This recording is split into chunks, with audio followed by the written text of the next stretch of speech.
কাঁদতে কাঁদতে গোপী আমার চলেছে। গোবিন্দ তুমি আমায় কৃপা করো, করুণা করো।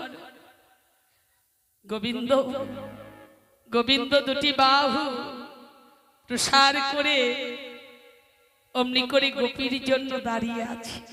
ভক্ত যদি ছুটে যায় ভগবান কি স্থির থাকতে পারেন বাবা? গোপী এসো এসো এসো। হরি বল হরি বল। এদিকে কি হলো? কামাচারী স্বামী যে ঘরে রয়েছে, নিদ্রা যখন ভঙ্গ হলো, নিদ্রা মানে ঘুম, পাশে দেখছে গোপী না, কোথায় গেল? এত রাত্রিতেই ঘরের বাহির হয়েছে, জ্যোৎস্নার আলোকে তার স্বামী দেখতে পেলেন গোপী দুটি বাহু যুদ্ধ করে গভীর বনের দিকে ছুটে চলেছে। অনুমানে বুঝতে পারলেন ওই তো আমার গোপী, কুলটা নারী দুশ্চরিত্রা রমণী। তাহলে তুই প্রতিদিন আমাকে নিদ্রা পাড়িয়ে ওই গভীর বনের দিকে ছুটে যাস কোনো পর পুরুষের সঙ্গ করবার জন্য। আজ যেন তোকে হাতে নাতে ধরেছি, আজ তোকে আমি উচিত শিক্ষা দিয়েই ছাড়ব। এত বলি হস্তে একটি বেত্র নিয়ে গোপীর পিছু পিছু ছুটছে আর ডাকছে, দাঁড়াও গোপী, শুনে যাও শুনে যাও। শুনবে কে? গোপীর কি শোনার মানুষ কাছে আছে যে শুনবে? এক কথায় বলা যাবে গোপীর আত্মস্মৃতি জ্ঞানে নাই, দেহস্মৃতি জ্ঞানে নাই। কে যেন এক অজানা শক্তিতে গোপীর দেহ মন প্রাণ অপহরণ করে নিয়েছে। তার স্বামী তাকে যতই ডাকো তার ডাকে সাড়া দেওয়ার অবকাশ নাই। কামাচারী স্বামী বলতে লাগলে, দুশ্চরিত্রা রমণী ওই পর পুরুষকে এতই ভালোবাসে যে আমার ডাকে সাড়া দেওয়ার অবকাশ না। পদকর্তা বলছে, হ্যাঁ গো, ভালোবাসার মতো যদি তাকে ভালোবাসা যায় তার দশা কি এমনই হয়? স্বামী ছুটে চলেছে, ছুটতে ছুটতে গোপীর কেশগুলি ধরেছে। কামাচারী স্বামীর গড়ে পরশ ভক্তির সাথে সাথে গোপীর আত্মস্মৃতি জ্ঞান এলো, দেহস্মৃতি জ্ঞান এলো। তার স্বামী হস্তে যে বেত্র ছিল সেই বেত্র দিয়ে গোপীর অঙ্গে প্রহার করছে। বল এত রাত্রিতে তুই কোথায় চলেছিস? গোপী তখন বলছে, আমি যাচ্ছি আমার পতির কাছে। এ কথা বলতে তোর মুখে বাঁধলো না? আমি তো তোর পতি। গোপী তখন বলে, হ্যাঁ, পিতা মাতা দেহ ধর্ম রক্ষার্থে, কুল ধর্ম রক্ষার্থে তোমায় আমায় তোমার হাতে সম্প্রদান করেছি, তাইতে তুমি হলে আমার দেহপতি। তোমায় দিয়েছি, এই মন কোনোদিন দিতে পারি নাই গো। এই মন দিয়েছি ওই মনুচরার চরণে। হরি বল হরি বল। তুমি জানো না স্বামী, তুমি জানো না আমার পরম পতি গোবিন্দ আছে। যখনই বললে আমার পরম পতি গোবিন্দ আছে, তার স্বামী বললে, শোন শোন কুলটা নারী, আমি যদি তোর দেহপতি হয়ে থাকি তাহলে তোর দেহের প্রতি আমার অধিকার আছে। হ্যাঁ তা আছে, তাহলে দেখ আমি কি করতে পারি। কামাচারী স্বামী গোপীর কেশগুলি ধরে ভূমিতে টানতে টানতে নিয়ে এলেন ওই কামাচারীর গৃহে। ঘরের মধ্যে রেখে বাহির থেকে দ্বারটি বন্ধ করে দিয়ে বললে, ডাক, যদি গোবিন্দকে ডাকতে হয় ঘরে বসে ডাক, যদি গোবিন্দ সেবা দিতে হয় ঘরে বসে দে, যদি গোবিন্দ দর্শন করতে হয় ঘরে বসে কর। গোপী আমার বললে, স্বামী তুমি থামলে কেন? তুমি বলো, তোমার বাক্য যেন সত্য হয় গো। বাক্য যেন সত্য হয় গো, যেন আমার আপন ঘরে তার দেখা পায়। তোমার বাক্য যেন সত্য হয় গো, যেন আপন ঘরে তার দেখা পাই, বাক্য যেন সত্য হয় গো। বেশ, কামাচারী স্বামী ঘরের দুয়ার বন্ধ করে দিয়েছে, আপনারাই বলুন বাবা। কিন্তু গোপীর এই হৃদয় ঘরের দুয়ার বন্ধ করতে পারলো কি? যে ঘরের দুয়ার খোলা রাখলে আমার ভগবানের দর্শন পাওয়া যায়। গোপী তখন এই হৃদয় ঘরের দুয়ারটা খুলে দিল।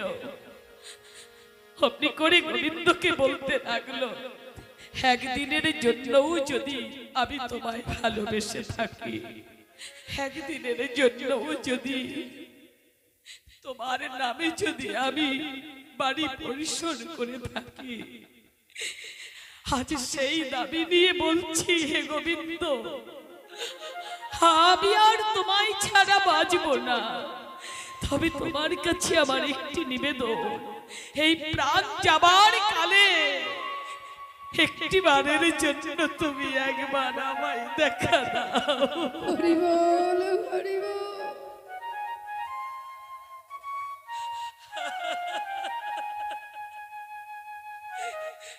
তুমি এসো ঠাকুর, তুমি একটি বারের জন্য আমায় দেখা দাও। আহা,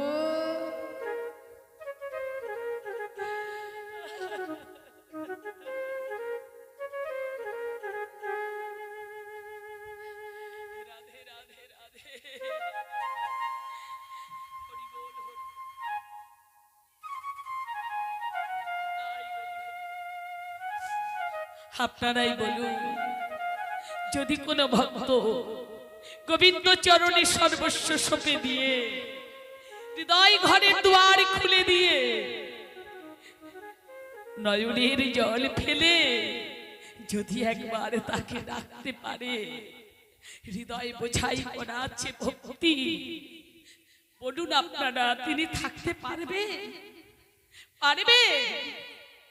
যদি কারুর সর্বস্ব চলে যায় গোবিন্দ চরণে, তিনি থাকতে পারবেন না।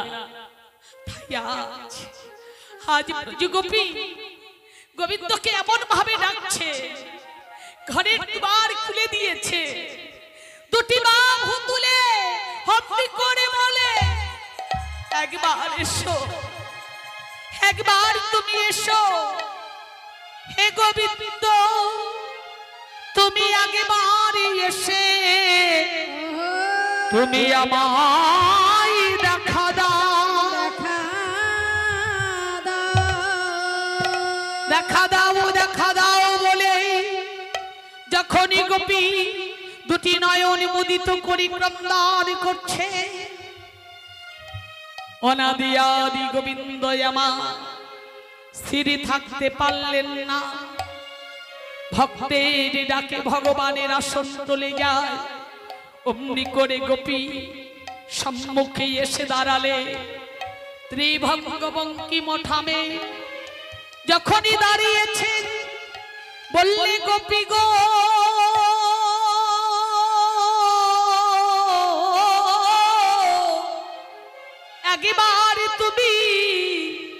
একবার তুমি চেয়ে দেখো আমি এসেছি।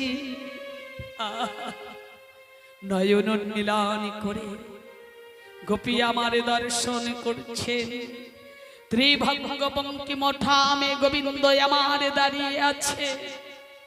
গোপী আমার বললে, তোমার যদি এতই কৃপা এতই করুণা, তবে ওখানে কেন? এসো এসো আমার হৃদয় ঘরে, এসো এসো এসো এসো আমার। ভক্ত যখন ভগবানের দর্শন পায়, অবস্থাটা কেমন হয়? হৃদয় ঘরে যার জন্য এত অপেক্ষা, এসো। হে গোবিন্দ, তোমার চরণে আমার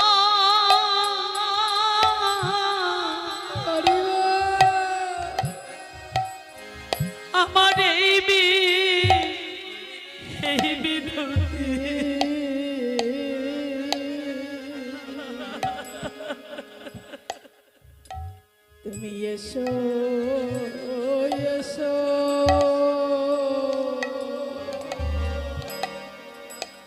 আমার ঘরে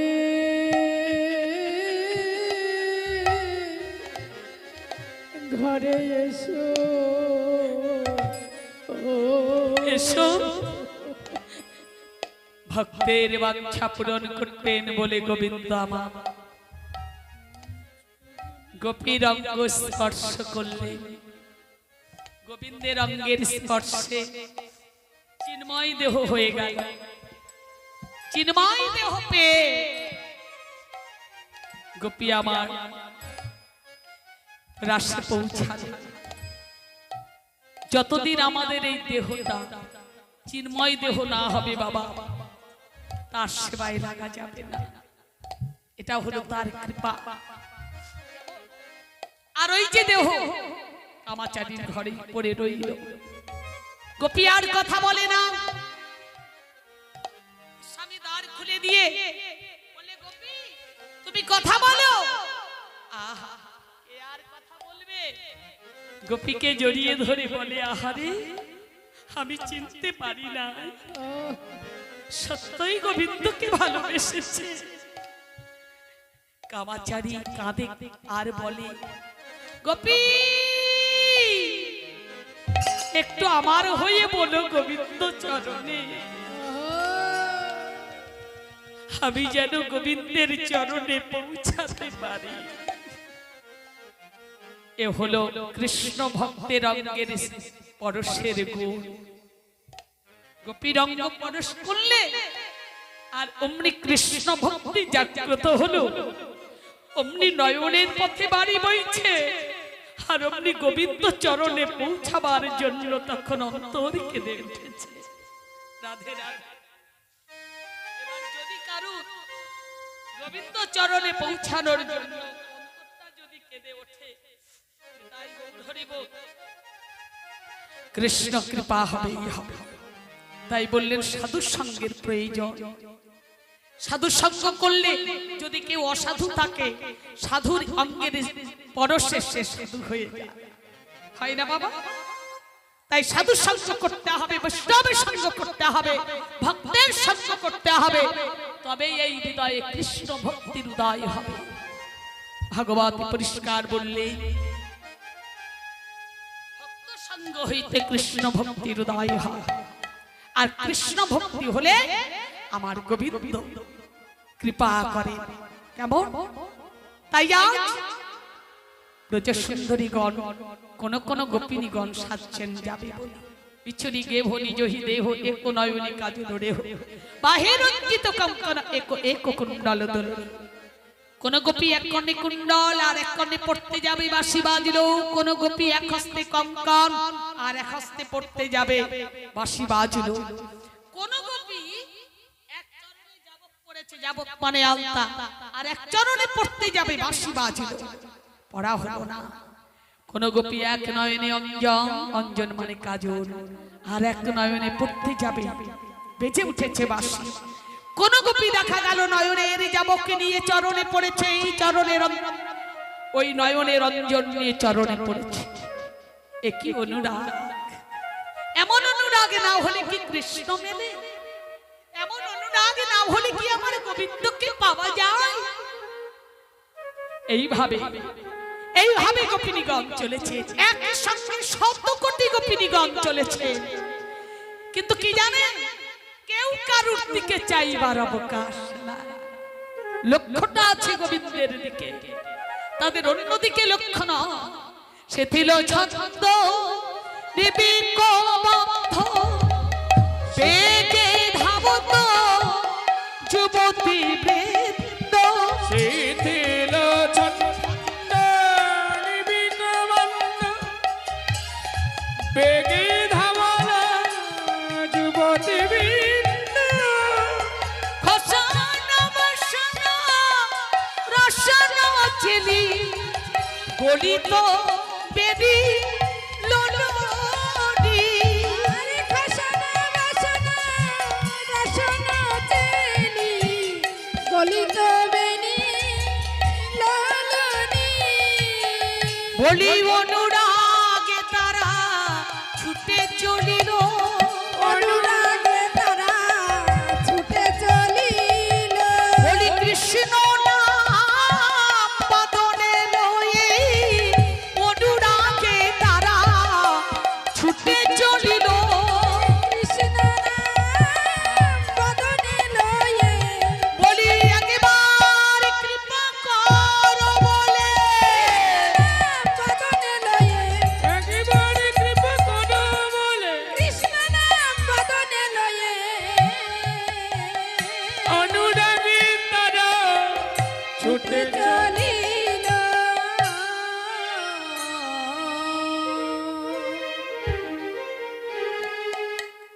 অনুরাগ ভরে ছুটে চলেছেন। আহা, হরি বল হরি বল। পর্বত থেকে যেমন নদীর সৃষ্টি, স্রোতস্বিনী নদী প্রবল বেগে বইতে থাকে সমুদ্রে মিশবে বলে, যতক্ষণ সমুদ্রে মিশতে না পারছে ততক্ষণ কিন্তু নদীর বাসনা আশা পূরণ হচ্ছে না। আজ গোপিনীগণ এমন অনুরাগে ভরে ছুটে চলেছেন, যতক্ষণ শ্যাম সায়রে মিশতে না পারছে ততক্ষণ মনের আশা তাদের পূরণ হচ্ছে না। তত হিবে সখিনী মেলি, ততহি বেলি সখিনী মেলি, কে ভোগ ভোগ পথ না হেরি রে আরে, আহারে, আহারে, ততহি বেলি সখিনী বেলি, কেহ কাহ পথ না হেডি রে আহা রে আহা রে আহা রে। ও গো যাহি বলো তো যাহি,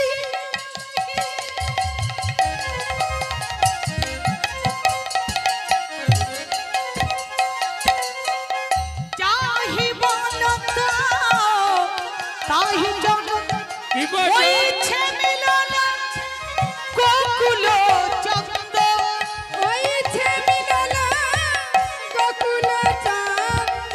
দেখো হইছে মিলন গোকুল চন্দ, হয়েছে মিলন গোকুল চান্দ। গোবিন্দ দায়াস বলনি গোবিন্দ দাস বলনি রে, গোবিন্দ দাস গোবিন্দ দাস বলনি রে। সম্মগীতং তদনঙ্গ বর্ধনং ব্রজস্ত্রীয় কৃষ্ণ গৃহীত মানুষ আজত্মৌরনন্দমলিম্বিতত্তমা সাজত্র কান্ত জবলল কুঞ্জ, শ্রীকৃষ্ণে অনঙ্গ বর্ধন বেণু গীত শ্রবণী করিয়া শ্রীকৃষ্ণ কৃষ্ণ চিত্তাব্রজ রমণীগণ সকলেরই অলক্ষিত মার্গে দ্রুত গমন বেগে নিজ কর্ণের কুণ্ডল দোলাইতে দোলাইতে যেখানে তাহাদের কান্ত আছেন সেই স্থানে আসিয়া উপস্থিত হইলে তারা ঘিরে ঘিরে দাঁড়ালো, ঘিরে ঘিরে দাঁড়ালো যত ব্রজ রামাগণ ঘিরে ঘিরে দাঁড়ালো, যত ব্রজ রামাগণ ঘিরে ঘিরে দাঁড়ালো। সবাই এসে উপস্থিত হল। তারা সব ঘিরে ঘিরে দাঁড়িয়েছেন গোবিন্দের চারিধারে। গোবিন্দ মনে মনে বললে বাবা বাবা খুব ভালো, ভালোবাসে তো একটু পরীক্ষা করে নে। ভগবানকে পরীক্ষা দিতে হয়। স্বর্ণকাররা সোনা খাঁটি কি নকল জানতে পারে কি করে? কোষ্ঠী পাথরে ঘর্ষণ করলে ধরা পড়ে যায়। তেমন গোবিন্দকেও পরীক্ষা দিতে হয়, গোবিন্দকে ভক্ত কতটা ভালোবাসে। এবার গোবিন্দ মনে মনে বললে ভালোবাসে তো, হ্যাঁ চারিধারে ঘিরে ঘিরে দাঁড়িয়েছে, বেশ তাহলে তাহলে একটু পরীক্ষা করা যায়। বিপিনে মিলল গোপনারী, এই যে হাসত মুরলীধারী। হ্যাঁ, কৃষ্ণ হেসে হেসে বললে, এই যে কি ব্যাপার? স্বাগতং বো মহাভাগা প্রিয়ং কিঙ্করবাণী বো ব্রজস্বনময়ং কচ্চিৎ ভূতা গমন কারণা সুস্বাগত, স্বাগতং সুস্বাগত। কুশল? তোমাদের বলছি, তোমাদের কুশল তো? ব্রজের কুশল? কুশল? এক কপি আর এক কপির দিকে চাইছে, সে কি রে? এই যে তোমরা কথা বলতে পারো না, এত রাতে কেন এসেছো? আপনারা ভাবছেন আপনাদের বলছি, না না, কৃষ্ণ গোপীদের বলছে। তোমরা এত রাত্রিতে এসেছো, এসেছো এসেছো আমার চারিধারে ঘিরে ঘিরে, একা পুরুষ, লোকে দেখলে বলবে কি? কেন এসেছো তোমরা? এক গোপী বলছে, হায় হায় হায় হায় হায়, অকুল গেল, অকুলের ভরসা আমরা ছেড়ে দিয়েছি, কেননা গোবিন্দের চরণ কুলে স্থান পাবো বলে। আর এখন আমাদের ডেকে নিয়ে এসে ঘরের বাহির করে এখন বলছে কেন এসেছে। অবস্থাটা কেমন হয়েছে জানেন? একজন আরেক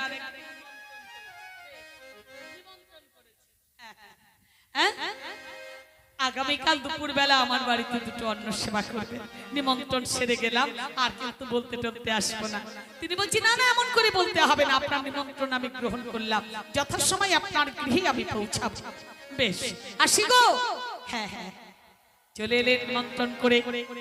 আগামীকাল যখন চলে এলো, সেই ব্যক্তি মনে মনে ভাবলো সকালে কাজ করতে করতে দুপুর হয়ে গেল, যাক দুপুর বেলা ভালো মন্দ না হবে।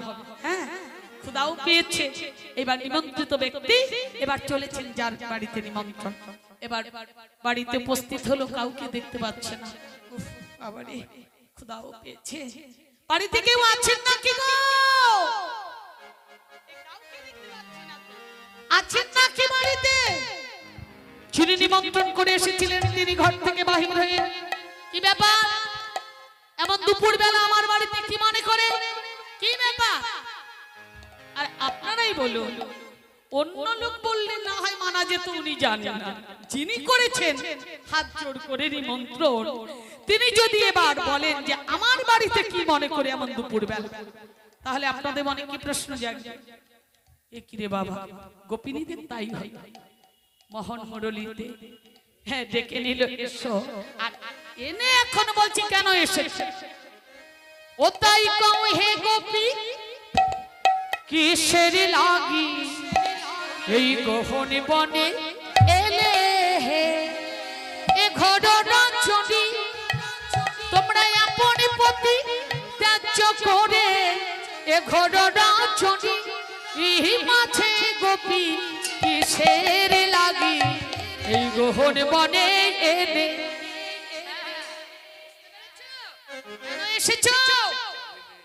রচন নেশা ঘোড় রূপা, হরি হরি বল, হাতে তালি হবে। রচন নেশা ঘোড় রূপা, ঘোড় সত্য নিষেবিতা, অতি যত প্রচল্য তেলং স্মৃতি সুমধ্যমা গোপী কিসের লাগি বনে এলে মত রবি তদ পুত্র হাতয় পতস্যব বিচ্ছিন্নতি ছপ সত্তমা কিধাং সাথ সম হে গোপী। হরি হরি বল। আগে গ্রহণ বনে এলে কৌহে গোপী কিসের লাগি গহন বনে এলে?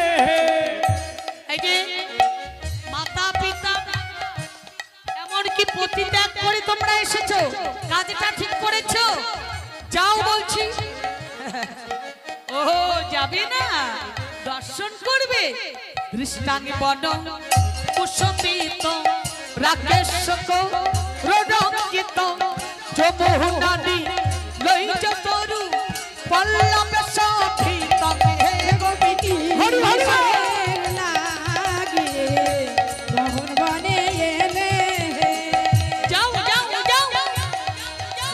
তোমরা ঘরে ফিরে যাও সেবা করো পতি হে তোমরা ঘরে ফিরে যাও সেবা করো পতি হে সতী নারীর পতি ভিন্ন আর নাহি গতি হে গতি সে আগে গহন বনে এলে কৌহে গোপী সে লাগি গহন বনে এলে। একটা কথা বলি তোমাদের শোনো, ব্রজগোপিনীগণ মন দিয়ে শোনো। আপন পতি থাকতে যে বা পরপতি ভজে, লক্ষ্মী সম মূর্তি হলেও সে নরকে পরিমজ। যাদের দুজন পতি তারা হলো সতী নারী, আর যাদের একজন পতি তারা হলো অসতী নারী। আপনাদের সতী নারী কে আছে? যাদের দুজন স্বামী, দুজন স্বামী যাদের আছে হাত তুলুন দেখি, ভেবে চিন্তে হাত তুলবেন। দুজন স্বামী দেখাতে হবে, বলতে হবে। দুজন স্বামী এই সেরেছে, বলছে হাত তুলেই কি বিপদে পড়বো। এইদিকে দুজন স্বামী যাদের তারা সতী নারী, আর একজন স্বামী যাদের তারা অসতী নারী। কোন দিকে যাবেন বলেন?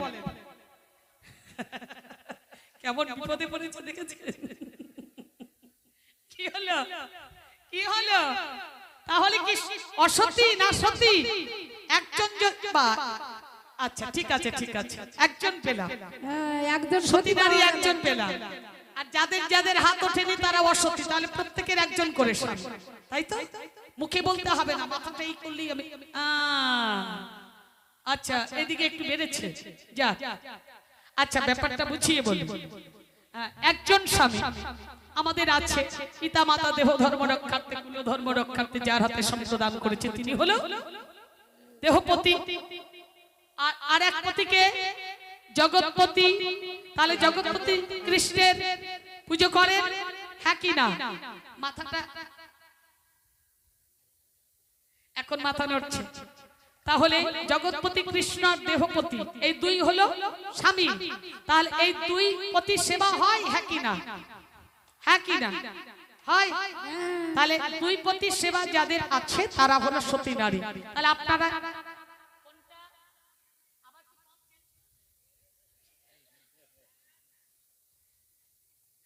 হরে কৃষ্ণ, রাধে রাধে।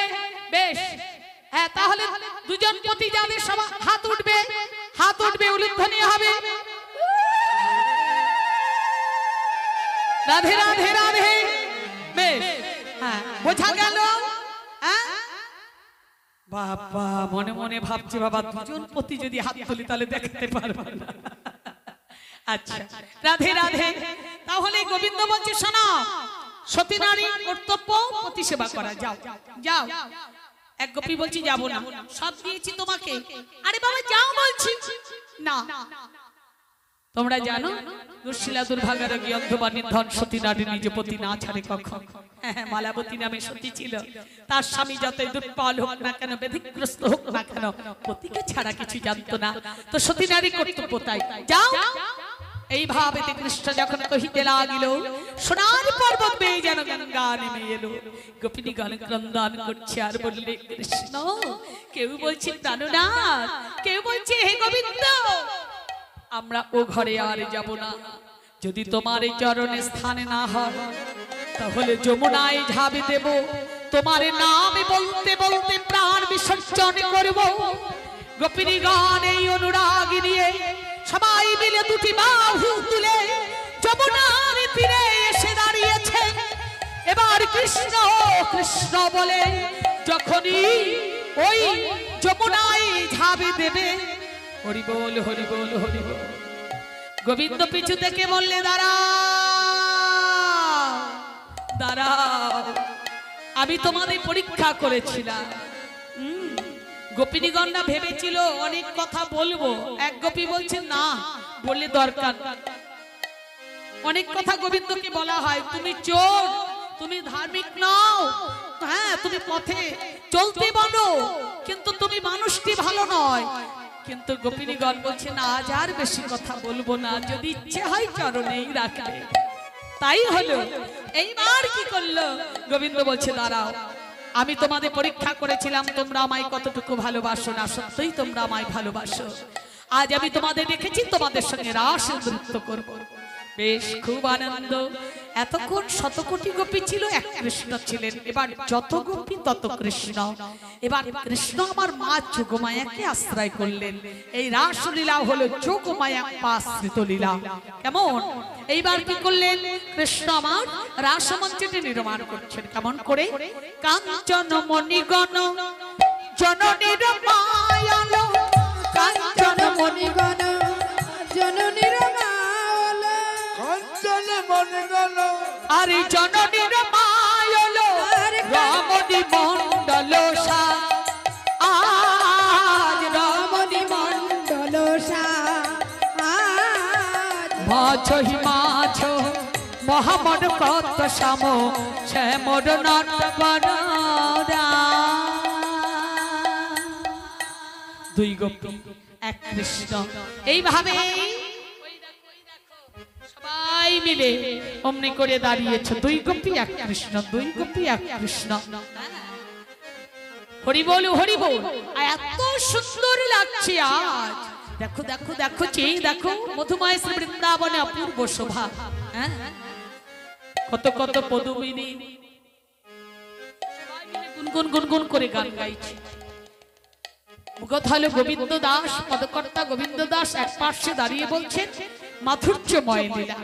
হ্যাঁ, দুই গোপী এক কৃষ্ণ, দুই গোপী এক কৃষ্ণ। যে যে নাচবে চলে এসো, চলে এসো, চলে এসো। আচ্ছা, এসো এসো। আর একটা কথা বলছি, মায়েরা সবাই মিলে, সবাই মিলে আপনারা হাত তুলে একজন আর একজনের সঙ্গে হাতটা বাঁধিয়ে দেন। এইভাবে এইভাবে। হ্যাঁ, ধরুন ধরুন। হ্যাঁ, ধরুন ধরুন। পেছনে বলছি। হ্যাঁ বাবা, হ্যাঁ বাবা দাও। সবাই মিলে হাত তুলতে হবে। হ্যাঁ, এবার ধরুন, পাশাপাশি হাতটা ধরুন, পাশাপাশি হাতটা ধরুন। পেছনে যারা আছেন, হ্যাঁ ধরেছেন, হ্যাঁ প্রত্যেকেই এখানে এখানে এসো, সামনে এসো।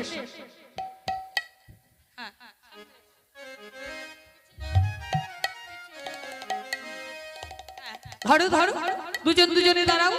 হ্যাঁ ধরো, হ্যাঁ ধরেছো। হরি বল। হ্যালো।